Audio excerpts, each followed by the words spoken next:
Hello दोस्तों, मेरा नाम है ईशान मलिक और आप देख रहे हैं चलो यूके चैनल।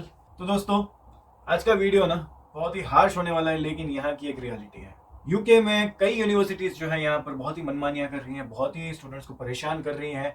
और कई स्टूडेंट्स के मुझे मैसेजेस आए, डीएम्स आए हैं, इवन कमेंट सेक्शन में भी कईयों ने मेंशन किया है कि भाई यूनिवर्सिटीज़ जो है उनको बहुत तंग कर रही है, उन पर झूठे मूठे इल्ज़ाम लगा रही है और कई स्टूडेंट्स को यहाँ पर PSW भी नहीं मिल रहा है। तो इनमें से एक कहानी मैं आपके साथ शेयर करना चाह रहा हूँ। एक लड़की यहाँ पर 2020 के सितंबर इनटेक में यहाँ पर आई थी और बहुत ही हाईली रेप्यूटेड, बहुत ही हाईली रैंक्ड यूनिवर्सिटी में उन्होंने यहाँ पर पढ़ाई करी and through out the course उन्होंने बहुत ही बढ़िया परफॉर्म किया है। उन्होंने मेरे को बताया कि भाई उन्होंने सभी सब्जेक्ट्स फर्स्ट क्लास या डिस्टिंक्शन के साथ ही उन्होंने यहाँ पर पास किए हैं, लेकिन लास्ट जो डिसर्टेशन होता है उसमें वो फेल हो गई और फेल भी हुई है कुछ 6 या 7 मार्क्स के गैप से ही। तो सबसे पहले तो उनको वो विश्वास ही नहीं हुआ कि ये कैसे पॉसिबल है। फिर लेकिन मैंने उनको बताया कि हाँ भाई ये होता है, क्योंकि डिसर्टेशन की जो एक्सपेक्टेशंस होती हैं वो रेगुलर सब्जेक्ट्स के मुकाबले काफ़ी हाई होती हैं।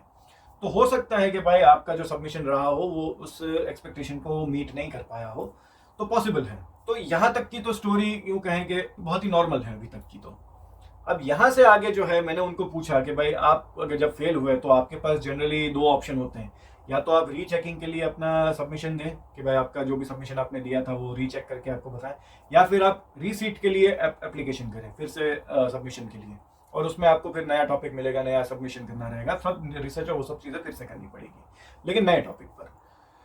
तो यहाँ पर उन्होंने जो बताया वो मुझे बताया कि भाई बोले मैंने सभी चीज़ों के लिए उनको मेल लिखा यूनिवर्सिटी को, लेकिन यूनिवर्सिटी ने जो है वो कभी भी प्रॉपर कम्युनिकेशन ही नहीं किया उनके साथ। कोई टाइमली उनको किसी चीज़ के जवाब नहीं दिए, किसी चीज़ के बारे में कोई प्रॉपर उनको इन्फॉर्मेशन नहीं दी एंड सभी प्रोसेसेस को डिले करते गए आंसर ना दे दे के। अब हुआ ये है कि मैं रीसीट की एप्लीकेशन के लिए भी डेडलाइन जो है वो मैं क्रॉस कर चुका एंड रीचेकिंग का तो सवाल ही नहीं उठता। जब हम रीसीट का ही हमारा ऑप्शन नहीं रहा तो रीचेकिंग का तो डेडलाइन ऑफकोर्स जा चुकी है। तो मुझे ये सुन के इतना शॉक हुआ कि मैंने कहा यार ये कैसे पॉसिबल है। मैंने कहा विद इन द डेडलाइन सब कुछ प्रोसेस करना है, ये तो काइंड ऑफ यूनिवर्सिटी का रूल ही है। अब रूल की बत्ती बना के तो पता नहीं उन्होंने क्या कर दिया है। अब हुआ यह है कि यूनिवर्सिटी ने इनको जो सॉल्यूशन ऑफर किया है वो कुछ इस तरह का किया है कि आप अपना सबमिशन जो है वो मई इनटेक वालों के साथ कर दो, यानी अप्रैल या मई तक में वो सबमिट कर दें एंड उनको रिजल्ट जो है वो अगस्त या सितंबर तक में मिल जाएगा नेक्स्ट। तो मैंने कहा चलो ठीक है, ये भी ठीक है ना, एटलीस्ट आपको कोई सॉल्यूशन तो प्रोवाइड करा है यूनिवर्सिटी ने। लेकिन सबसे बड़ी बात जो है यहाँ पर जो हो रखी है वो ये है कि भाई इनका वीज़ा जो है वो फरवरी में एक्सपायर कर चुका है एंड इनको सॉल्यूशन ही मिला है कुछ फरवरी के बाद। अब ये स्टूडेंट जो है वो ऑलरेडी यहाँ पर ओवरस्टे कर चुकी है क्योंकि इनको कोई इंस्ट्रक्शन टाइम पे मिले नहीं थे। अब ये जो है इन्होंने यूनिवर्सिटी से हेल्प मांगी, या कहें कि इन्होंने कहा कि भाई देखो ये मेरा जेन्युइन केस था और ये जो प्रोसेस है वो डिले हुई है, तो अब आप कुछ भी करके मेरे को वीज़ा एक्सटेंशन दो या कुछ आप मेरे वीज़ा का बंदोबस्त करो, क्योंकि आप जो है अपना प्रोसेस को, क्योंकि अब आप जो है मेरे को रीसेट के लिए बोल रहे हो, लेकिन मेरे को PSW भी तो चाहिए। अब वो तो जब तक मैं पास ना करूं तब तक मेरे को PSW कैसे मिलेगा। इस चीज़ में यूनिवर्सिटी ने अपने हाथ बिल्कुल खड़े कर दिए हैं। यूनिवर्सिटी ना इनको वीज़ा एक्सटेंशन प्रोवाइड कर रही है, ना ही किसी तरह का वीज़ा में सपोर्ट प्रोवाइड कर रही है, और जो भी डिले हुआ है, जो भी चीज़ें यहाँ पर हुई है, इसकी जिम्मेदारी भी लेने को तैयार नहीं है। सीधी बात अगर मैं बोलूँ तो यहाँ पर हो गई धोबी के कुत्ते वाली चीज़ें। ये ना घर के हैं ना घाट के बच गई। अब इनको फिलहाल ना तो डिग्री मिली है, ना इनको PSW मिलने वाला है। अब प्लस ओवरस्टे ये कर चुकी हैं, तो अब इन पे अगर कोई पेनल्टी लगने वाली होगी तो पेनल्टी लगेगी सो अलग। एंड ऑलरेडी ये स्टूडेंट जो है वो 35 से 40 लाख का खर्चा कर चुकी हैं अभी तक में, क्योंकि हाईली रैंक यूनिवर्सिटी थी तो ऑब्वियसली उसकी फीस भी बहुत ही हाई होती है, प्लस रहने खाने का खर्चा, एंड ये जिस सिटी में रह रही थी वो तो सिटी भी थोड़ा महंगा है, तो बहुत खर्चे हो चुके हैं ऑलरेडी।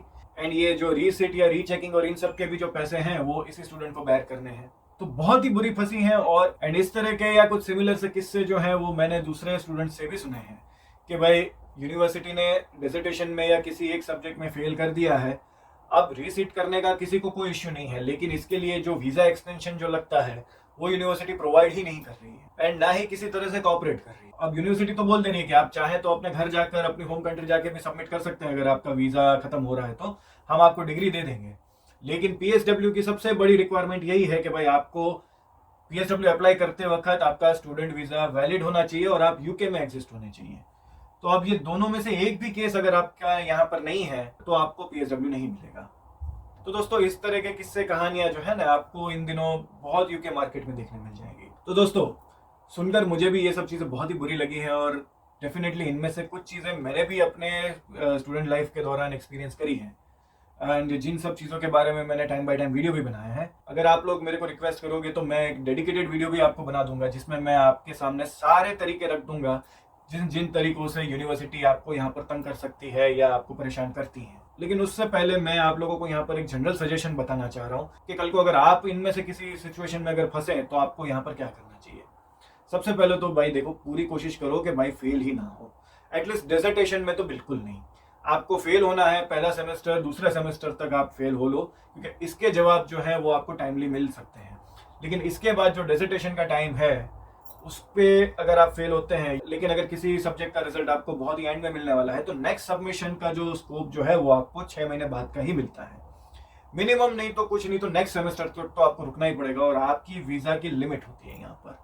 आपको ये ध्यान रखना है कि आपका पूरा कोर्स जो है वो विद इन वीजा या आपके टाइम लिमिट के अंदर ही पूरा करें आप। लेकिन फिर भी किसी भी रीजन से, किसी जेन्युइन रीजन से आप अगर अपने कोर्स को टाइमली फिनिश नहीं कर सकने वाले हैं, आपको कोविड हो गया, आपको बीमारी हो गई, आपको किसी इमरजेंसी की वजह से अपने होम कंट्री जाना पड़ गया हो, आपने सबमिशन टाइम पे नहीं कर पाए, कुछ भी इसमें से चीज रही है, सबसे पहला काम आप ये करिए कि आप तुरंत ही किसी सॉलिसिटर को हायर करिए और वीजा एक्सटेंशन की एप्लीकेशन लगाइए। यूनिवर्सिटी आपको सपोर्ट करेगी नहीं करेगी इस चीज की कोई गारंटी नहीं है। मेरे पर्सनल ओपिनियन में, मेरे पर्सनल एक्सपीरियंस में तो मैं यही कहूंगा कि यूनिवर्सिटी आपको कोई बहुत ज्यादा हेल्प करती है नहीं।